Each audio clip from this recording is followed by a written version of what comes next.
আমি অন্তঃপুরের মেয়ে, চিনবে না আমাকে। তোমার শেষ গল্পের বইটি পড়েছি শরৎবাবু, বাসি ফুলের মালা। তোমার নায়িকা এলোকেশীর মরণদশা ধরেছিল ৩৫ বছর বয়সে। ২৫ বছর বয়সের সঙ্গে ছিল তার রেশারেশি। দেখলেন তুমি মহাদশায় বটে, জিতিয়ে দিলে তাকে। নিজের কথা বলি, বয়স আমার অল্প। একজনের মন ছুঁয়েছিল আমার এই কাঁচা বয়সের মায়া, তাই জেনে পুলক লাগত আমার দেহে। ভুলে গিয়েছিলেন অত্যন্ত সাধারণ মেয়ে আমি। আমার মতো এমন আছে হাজার হাজার মেয়ে, অল্প বয়সের মন্ত্র তাদের যৌবনে। তোমাকে দোহাই দেই, একটি সাধারণ মেয়ের গল্প লেখো তুমি। বড় দুঃখ তারও স্বভাবের গভীরে অসাধারণ যদি কিছু তলিয়ে থাকে কোথাও, কেমন করে প্রমাণ করবে সে? এমন কজন মেলে যারা তা ধরতে পারে? কাঁচা বয়সের জাদু লাগে ওদের চোখে, মন যায় না সত্যের খোঁজে। আমরা বিকিয়ে যাই মরীচিকার দামে।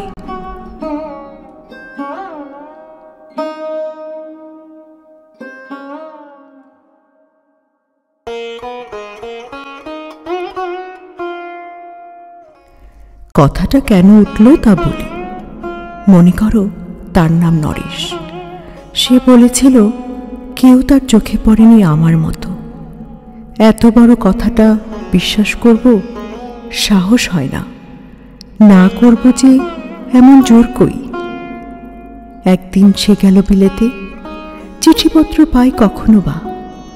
মনে মনে ভাবি, রাম রাম, এত মেয়েও আছে সে দেশে, এত তাদের ঠেলাঠেলি ভিড়, আর তারা কি সবাই অসামান্য? এত বুদ্ধি, এত উজ্জ্বলতা, আর তারা সবাইকে আবিষ্কার করেছে এক নরেশ সেনকে। স্বদেশী যার পরিচয় চাপা ছিল 10-এর মধ্যে। গ্যালোমেলের চিঠিতে লিখেছে লিজির সঙ্গে গিয়েছিল সমুদ্রে নাইতে।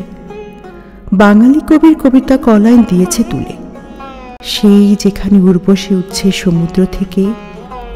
তারপরে বালির পরে বসল পাশাপাশি, সামনে দুলছে নীল সমুদ্রের ঢেউ, আকাশে ছড়ানো নির্মল সূর্যালোক। লিজি তাকে খুব আস্তে আস্তে বললে, এই সেদিন তুমি এসেছ, 2 দিন পরে যাবে চলে। ঝিনুকের 2টি খোলা, মাঝখানটুকু ভরা থাক একটি নিরেট অশ্রুবিন্দু দিয়ে, দুর্লভ, মূল্যহীন। কথা বলবার কি অসামান্য ভঙ্গি। সেই সঙ্গে নরেশ লিখেছে, কথাগুলো যদি বানানো হয় দোষ কি? কিন্তু চমৎকার। হিরে বসানো সোনার ফুল কি সত্য? তবুও কি সত্য নয়? বুঝতেই পারছ, একটা তুলনার সঙ্গে তোর চিঠিতে অদৃশ্য কাঁটার মতো আমার বুকের কাছে বিধিয়ে দিয়ে জানায় আমি অত্যন্ত সাধারণ মেয়ে। মূল্যবানকে পুরো মূল্য চুকিয়ে দেই এমন ধন নেই আমার হাতে। হোগো, না হয় তাই হলো, না হয় ঋণী রইলেন চিরজীবন। পায়ে পড়ি তোমার, একটা গল্প লেখো তুমি শরৎবাবু, নিতান্ত সাধারণ মেয়ের গল্প। যে দুর্ভাগিনীকে দূরের থেকে পাল্লা দিতে হয় অন্তত 5-7 জন অসামান্যার সঙ্গে, অর্থাৎ সপ্তরথিনীর মার। বুঝে নিয়েছি আমার কপাল ভেঙেছে, হার হয়েছে আমার। কিন্তু তুমি যার কথা লিখবে তাকে জিতিয়ে দিও আমার হয়ে। পড়তে পড়তে বুক যেন উঠে ফুলে, ফুল চন্দন পড়ুক তোমার কলমের মুখে।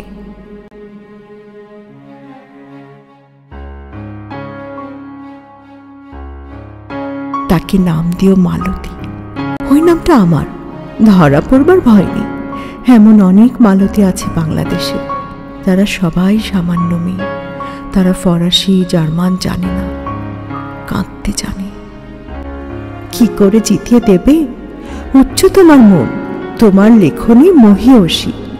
তুমি হয়তো ওকে নিয়ে যাবে ত্যাগের পথে, দুঃখের চরমে শকুন্তলার মতো। দয়া করো আমাকে, নেমে এসো আমার সমতলে। বিছানায় শুয়ে শুয়ে রাত্রির অন্ধকারে দেবতার কাছে যে অসম্ভব বর মাগি, সে বর আমি পাব না। কিন্তু পায় যেন তোমার নায়িকা। রাখো না কেন নরেশকে 7 বছর লন্ডনে। বারে বারে ফেল করুক তার পরীক্ষায়, আদরে থাক আপন উপাসিকা মণ্ডলীতে। ইতিমধ্যে মালতী পাশ করুক এমএ কলকাতা বিশ্ববিদ্যালয়ে, গণিতে হোক প্রথম তোমার কলমের এক আচরে। কিন্তু ওইখানেই যদি থামো, তোমার সাহিত্য সম্রাট নামে পড়বে কলঙ্ক। আমার দশা যাই হোক, খাটো করো না তোমার কল্পনা। তুমি তো কৃপণ নও, বিধাতার মতো। মেয়েটাকে দাও পাঠিয়ে ইউরোপে। সেখানে যারা জ্ঞানী, যারা বিদ্বান, যারা বীর, যারা কবি, যারা শিল্পী, যারা রাজা দল বেঁধে আসুক ওর চারদিকে। জ্যোতির্বিদের মতো আবিষ্কার করুক ওকে, শুধু বিদুষী বলে নয়, নারী বলে। ওর মধ্যে যে বিশ্ববিজয়ী জাদু আছে, ধরা পড়ুক তার রহস্য।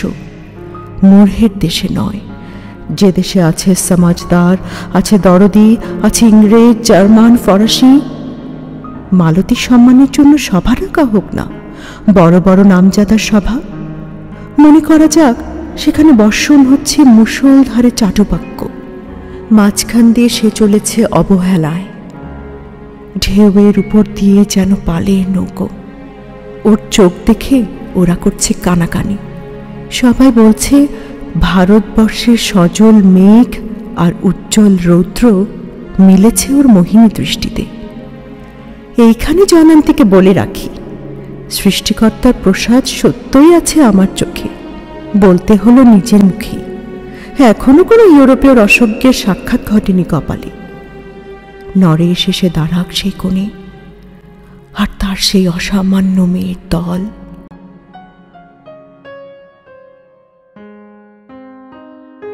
আর তারপরে আমার নোটে শাকটি মুড়ল, স্বপ্ন আমার ফুরল। হায় রে সামান্য মেয়ে, হায় রে বিধাতার শক্তির অপব্যয়।